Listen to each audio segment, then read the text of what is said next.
안녕하세요. 100세 시대 당신에게 꼭 필요한 지식을 전하는 지식백과 채널입니다. 우리가 살아가는 이 시대, 예전보다 수명은 늘어났지만 노후가 반드시 편안해진 건 아닙니다. 정부가 마련한 복지 제도들은 많지만 어떤 혜택이 나에게 해당되는지, 어떻게 신청해야 하는지 제대로 알고 있는 분은 많지 않습니다. 그래서 준비했습니다. 이번 시리즈에서는 기초연금부터 주택연금, 농지연금, 노인일자리, 기초생활수급자 제도까지 노후를 든든하게 해주는 정부 제도를 알기 쉽게 하나씩 설명해 드립니다. 지금 영상만 잘 보셔도 몰라서 못 받는 일은 없도록 도와드릴게요. 그럼 오늘의 주제부터 바로 시작하겠습니다. 1. 기초연금 편. 오늘은 많은 분들이 궁금해하시는 기초연금에 대해서 자세히 알려드리겠습니다. 기초연금은 만 65세 이상 어르신들께 일정 금액의 연금을 지급해서 기초적인 생활 안정을 돕는 제도입니다. 많은 분들이 나이만 되면 다 받는 걸로 알고 계시지만 실제로는 소득과 재산 등 몇 가지 기준을 충족해야 받을 수 있습니다. 그럼 지금부터 하나씩 차근차근 설명드릴게요. 먼저 기초연금의 목적부터 알아볼까요? 기초연금은 고령화 시대에 접어들면서 생활이 어려운 어르신들의 노후를 돕기 위해 만들어진 제도입니다. 소득이 적거나 재산이 많지 않은 어르신들에게 국가가 매달 일정 금액을 지원하는 것이 핵심입니다.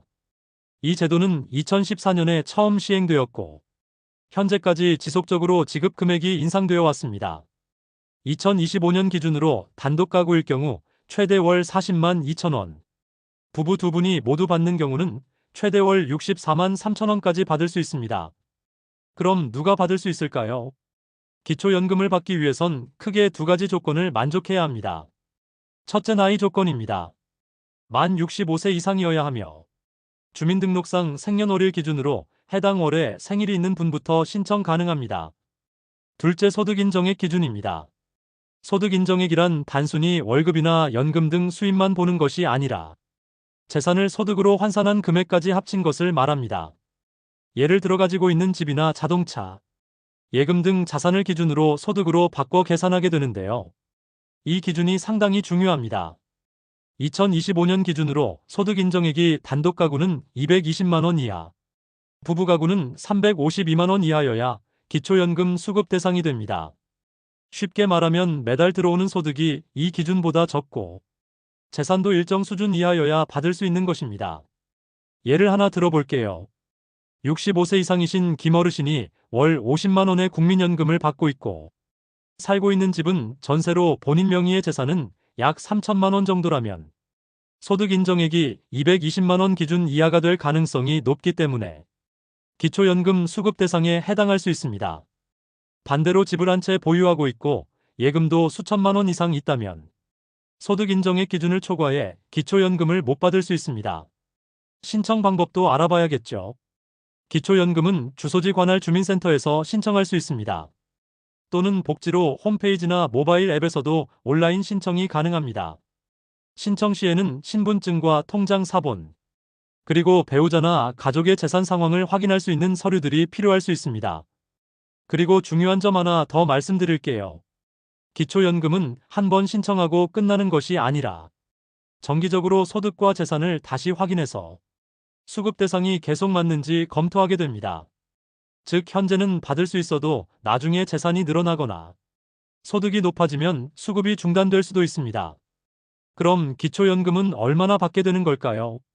앞서 말씀드린 것처럼 단독 가구는 최대 월 40만 2천 원, 부부가 함께 받는 경우는 최대 월 64만 3천 원입니다.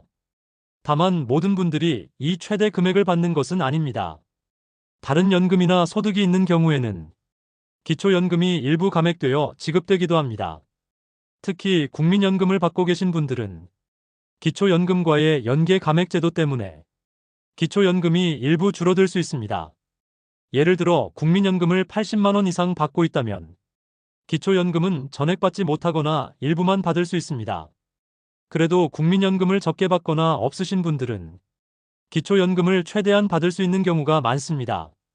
또한 기초연금은 단순히 매달 돈을 받는 것뿐만 아니라 다른 복지 혜택과도 연결되는 중요한 기준이 됩니다. 예를 들어 기초연금 수급자는 노인 맞춤 돌봄 서비스 대상이 되기도 하고 기초생활수급자 신청 시 유리하게 작용할 수도 있습니다. 이처럼 기초연금은 단순한 돈 지원 이상의 의미가 있습니다. 국가가 고령층을 어떻게 지원하고 있는지를 보여주는 대표적인 제도라 할 수 있습니다. 마지막으로 자주 묻는 질문 몇 가지를 소개해 드릴게요. 첫째, 내가 받을 수 있는지 간단하게 확인할 수는 없을까요? 네, 가능합니다. 복지로 홈페이지에서 제공하는 모의계산 서비스를 이용하면 소득 인정액을 기준으로 기초연금 수급 가능 여부를 대략적으로 확인할 수 있습니다. 정확한 결과는 아니지만 신청 전에 참고용으로 유용합니다. 둘째, 남편이 기초연금을 받고 있는데 부인은 받을 수 없나요?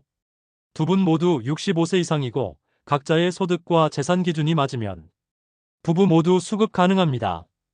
다만 앞서 말한 부부감액 기준이 있어서 두 분 합쳐 최대 금액인 64만 3천 원까지만 받을 수 있습니다. 셋째, 재산이 어느 정도 있어도 받을 수 있나요? 예, 금액과 지역에 따라 다르지만 예금이 몇 천만 원 있어도 월 소득이 낮다면 받을 수 있는 경우가 많습니다. 단 본인 명의 주택이 있거나 고가 차량이 있을 경우 소득 인정액이 높아져 수급이 어려워질 수 있습니다. 오늘은 이렇게 기초연금에 대해서 자세히 알아봤습니다. 나이만 되면 당연히 받는 제도는 아니지만 조건만 맞는다면 충분히 받을 수 있고 노후 생활에 큰 도움이 되는 제도입니다. 부모님이나 주변 어르신들께 꼭 안내해드리고 받을 수 있는 분들은 놓치지 말고 신청하시길 바랍니다. 다음 영상에서는 주택연금과 농지연금 등 또 다른 노후 제도들에 대해서도 하나씩 자세히 알려드릴게요. 영상이 도움이 되셨다면 구독과 좋아요 부탁드리고 궁금하신 점은 댓글로 남겨주세요. 주택연금 10분 대본. 이번에는 노후에 내 집에서 평생 살면서 매달 연금처럼 돈을 받을 수 있는 주택연금 제도에 대해 자세히 알려드리겠습니다.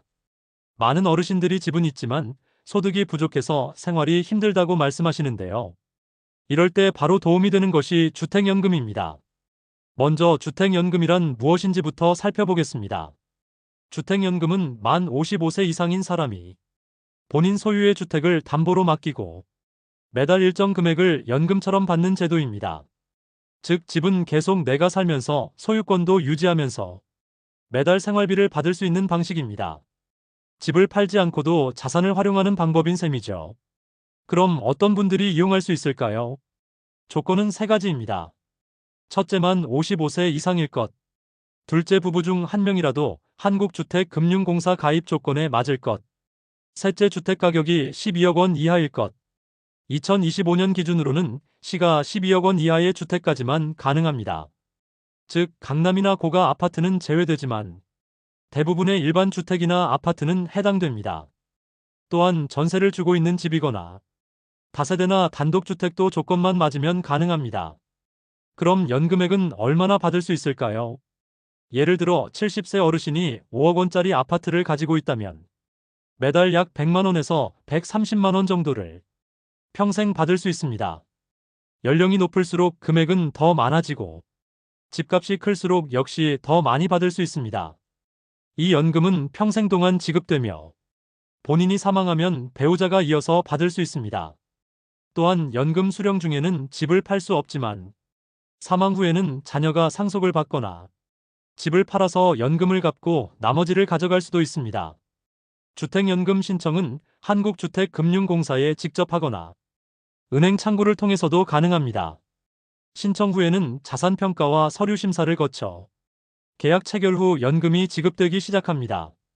자주 묻는 질문도 소개드릴게요. 첫째, 연금 받다 중간에 해지할 수 있나요? 가능합니다. 다만 해지 시 지금까지 받은 연금과 이자를 모두 상환해야 하고 수수료도 발생할 수 있습니다. 둘째, 집값이 떨어지면 손해보는 것 아닌가요? 아닙니다. 주택연금은 집값이 내려가더라도 이미 계약한 연금은 그대로 지급되기 때문에 손해보지 않습니다. 셋째, 집이 여러 채인 경우는 어떻게 하나요? 주택연금은 1주택자만 신청할 수 있습니다. 다주택자의 경우는 2년 내에 나머지 주택을 처분하고 1주택 상태로 전환하면 신청 가능합니다. 주택연금은 단순한 금융 상품이 아니라 노후 생활비 걱정을 줄일 수 있는 현실적인 방법입니다. 집은 있지만 소득이 부족하신 분들, 자녀에게 부담을 줄이려는 분들에게 매우 유용한 제도입니다. 무작정 집을 물려주기보다는 부부가 안정적으로 연금을 받으며 살아가고 사망 후 자녀에게 일부 자산이 남겨지는 것이 더 현명한 선택이 될 수도 있습니다. 주택연금 제도에 대해 더 궁금한 점이 있으시면 한국주택금융공사 홈페이지나 가까운 은행에서 상담을 받아보시는 것을 추천드립니다. 3. 농지연금 10분 대본. 이번에는 농촌에 거주하시는 분들에게 꼭 필요한 제도, 바로 농지연금에 대해 알려드리겠습니다. 농지연금은 쉽게 말해 본인 소유의 농지를 담보로 맡기고 매달 연금을 받는 제도입니다. 농사를 지으면서도 가능하고 그만두신 분들도 일정 조건이 되면 가입할 수 있는 노후소득 보장 제도입니다. 농지연금의 가입 조건부터 살펴볼게요. 첫째, 연령은 만 65세 이상. 둘째, 본인이 소유한 농지일 것. 셋째, 최근 3년 이상 실제로 농사를 지었거나 농지은행에 위탁해 임대하고 있을 것. 즉, 단순히 땅만 가지고 있다고 되는 것이 아니라 실제로 농업에 종사했거나 임대 중이어야 가능합니다. 연금 수령액은 농지 가격과 신청자의 나이에 따라 다릅니다. 보통 1억 원 상당의 농지를 담보로 하면 매달 약 30만 원에서 70만 원 정도를 받을 수 있습니다. 연금 종류도 다양합니다. 종신형, 기간형, 전후후박형 등 선택이 가능해서 본인의 상황에 맞게 설계할 수 있다는 장점이 있습니다. 예를 들어 종신형은 사망할 때까지 계속 지급받고 사망 시 남은 금액을 정산하는 방식입니다. 전후후박형은 처음 몇 년은 많이 받고 나중에는 적게 받는 방식이라 은퇴 초기 자금이 급한 분들에게 좋습니다. 농지연금의 장점은 농지를 소유하면서도 계속 사용할 수 있다는 점입니다. 즉, 농지를 팔지 않고도 생활비를 마련할 수 있다는 게 핵심입니다. 또한 소득이 적은 농촌 고령층에게는 기초연금이나 다른 복지제도와 함께 노후에 큰 버팀목이 됩니다. 신청 방법은 한국농어촌공사 홈페이지에서 가능하고 근처 지사나 주민센터에 문의해도 도움을 받을 수 있습니다. 주의할 점은 농지를 담보로 제공하게 되므로 농지에 근저당이나 다른 채권이 있으면 가입이 제한될 수 있습니다. 또한 농지를 매매하려면 연금 계약을 해지하거나 상환 절차가 필요하므로 중도 해지 시 불이익이 발생할 수 있습니다. 농촌에서 살아가는 어르신들에게 농지연금은 삶의 안정과 자립을 도와주는 중요한 제도입니다. 단순히 농지를 보유한 채 세금만 부담하는 것보다 적극적으로 자산을 활용해서 매달 연금처럼 생활비를 마련하는 것이 현명한 선택일 수 있습니다. 농지연금이 어떤 방식으로 나에게 도움이 될지 한번 진지하게 고려해 보시는 것도 좋겠습니다. 4. 노인 일자리 10분 대본. 이번에는 많은 어르신들이 관심 가지시는 노인 일자리와 사회활동 지원 사업에 대해 자세히 설명드릴게요. 노인 일자리는 단순히 돈을 벌기 위한 수단이 아닙니다. 노후의 건강한 삶과 사회 참여, 그리고 외로움 해소에도 큰 도움이 됩니다. 먼저 누가 참여할 수 있을까요? 기본 조건은 만 60세 이상입니다. 다만 참여 형태에 따라 만 65세 이상이어야 하는 경우도 있습니다. 소득이 많다고 해서 무조건 제외되는 건 아니며 대부분의 사업은 기초연금 수급자를 우선 선발합니다. 노인 일자리는 크게 세 가지 유형으로 나뉩니다. 첫째, 공익활동형. 이건 가장 일반적인 형태입니다. 환경정화, 급식지원, 노노케어 같은 지역 사회를 위한 활동이 많습니다. 월 30시간 정도 일하고 약 30만 원 정도 활동비를 받습니다. 둘째, 사회서비스형. 이건 좀 더 전문성이 필요한 일입니다. 보육시설 도우미, 장애인 복지 지원 등으로 주 20시간 정도 일하며 월 60만 원 안팎의 수입이 가능합니다. 셋째, 시장형 일자리. 이건 카페, 매점 운영 같은 소규모 사업 형태로 지자체나 복지기관이 지원하고 노인분들이 직접 참여해 수익을 창출하는 구조입니다. 어르신들의 활동 역량이나 시간 여유에 따라 자유롭게 선택할 수 있는 구조가 특징입니다. 신청 방법은 주민센터나 시니어클럽, 노인복지관을 통해 가능합니다. 일반적으로 매년 말 또는 연초에 모집이 진행되며 경쟁률이 높은 경우도 있으니 사전에 일정 확인이 필요합니다. 이 사업은 단순히 돈을 버는 것을 넘어 삶의 리듬을 되찾고 사회와 연결되는 중요한 기회가 됩니다. 매일 집에만 계시던 분들이 노인 일자리를 통해 활력을 찾는 경우가 많습니다. 게다가 활동 중 얻는 정보나 인간관계도 삶의 질을 높이는 데 큰 역할을 하죠. 노인 일자리는 단지 정부 지원금이 아니라 어르신들의 자존감을 지키는 귀중한 제도입니다. 지금 연세가 60세 이상이고 생활에 활력을 더하고 싶으시다면 주변 시니어 클럽에 한번 문의해 보시길 추천드립니다. 5. 기초생활수급자 제도 10분 대본. 이번에는 경제적으로 어려운 분들에게 반드시 필요한 제도, 기초생활보장수급자 제도에 대해 자세히 알아보겠습니다.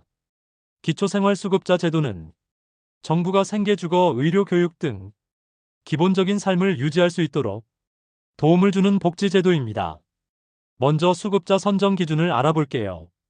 두 가지가 핵심입니다. 첫째, 소득인정액 기준. 둘째, 부양의무자 유무. 소득인정액이란 실제 소득과 재산을 환산한 금액을 합한 것입니다. 2025년 기준으로 1인 가구는 약 66만 원 이하일 경우 생계급여 대상이 됩니다. 그리고 중요한 것이 부양의무자 기준입니다. 예전에는 자녀가 일정 소득이 있으면 부모가 수급 대상이 되어도 제외됐지만 지금은 조건이 많이 완화되어 자녀가 있어도 수급을 받을 수 있는 경우가 늘고 있습니다. 지원 내용은 4가지입니다. 첫째, 생계급여. 매달 현금으로 생계비를 지원합니다. 둘째, 의료급여. 병원 진료비 전액 또는 대부분을 지원받습니다. 대형 병원 진료도 가능하며 의료비 부담이 거의 없습니다. 셋째, 주거급여. 임대료를 대신 내주거나 공공임대주택 지원을 받을 수 있습니다. 넷째, 교육급여. 자녀가 있을 경우 학비나 급식비 등을 지원합니다. 신청은 주소지 주민센터에서 가능하며 관련 서류 제출 후 가구 조사를 거쳐 수급 여부가 결정됩니다. 중요한 점은 허위 신고나 재산 누락이 있을 경우 부정수급으로 적발될 수 있다는 점입니다. 따라서 정확하고 솔직하게 기재하는 것이 중요합니다. 기초생활보장제도는 단지 돈을 주는 제도가 아니라 국가가 최저한의 인간다운 삶을 보장하기 위한 안전망입니다. 경제적으로 어려운 상황의 노인분들은 혼자 끙끙 앓기보다 복지제도를 적극 활용해 보시길 바랍니다.